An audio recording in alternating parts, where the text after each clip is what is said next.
அப்போது நாம் இருவருக்கும் திருமணம் என்று கட்டளையிட்டார். உமா மகேஸ்வரன் கடவுள் கட்டளை பிரகாரம் அந்த உமா மகேஸ்வரி ஆனவள் அந்த யாகத்தில் போய் அவதாரம் செய்கிறார். சித்திரை மாதத்திலே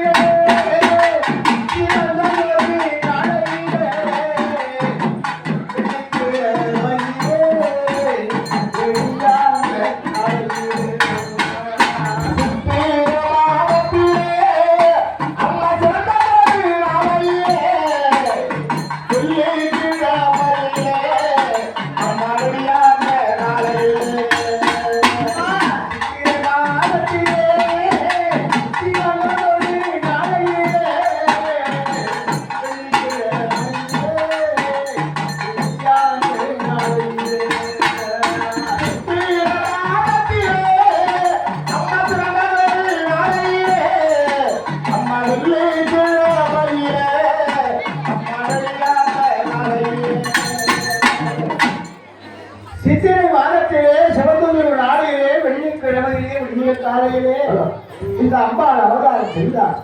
அதாவது எனக்கு அரசே குழந்தை பிறந்தது என்று சொன்னவுடனே குழந்தையாவது கோரிக்கம் செய்தவன் அல்லவா?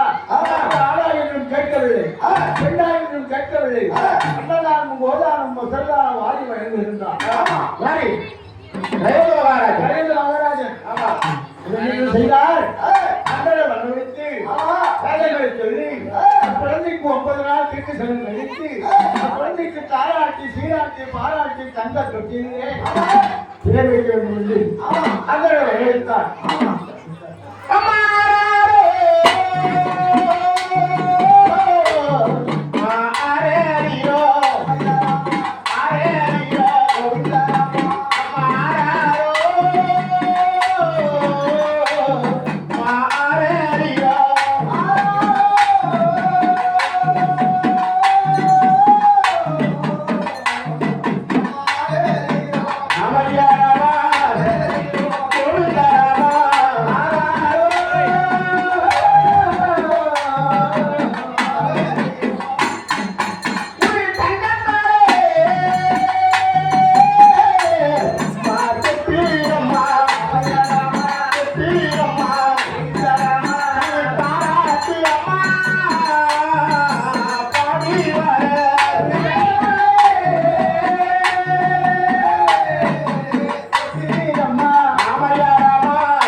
அந்த குழந்தையானவள் அரண்மனையில் வந்து கொண்டு வருகிறார்.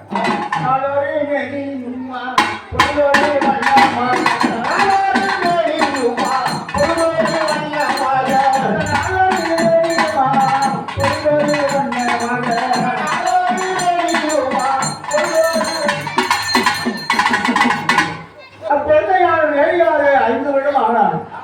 பள்ளிக்கு சென்று கல்வியை படித்துக் கொண்டு வருகிறார். பருவம் அடைந்தார். 12 வருடம் பருவம் அடைந்து மங்கை திரண்டாள். சண்டையை முழுவார். அந்த சண்டையே திரண்டார். உலகம் எல்லாம் முழுவா. அதாவது 50 செஞ்சுக்கிறாங்க.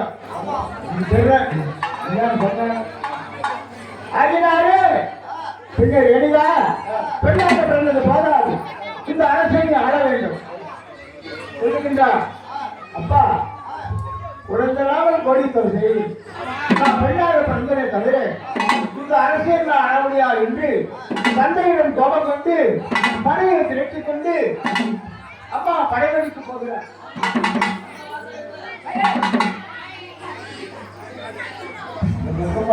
அழகா அமைதியாக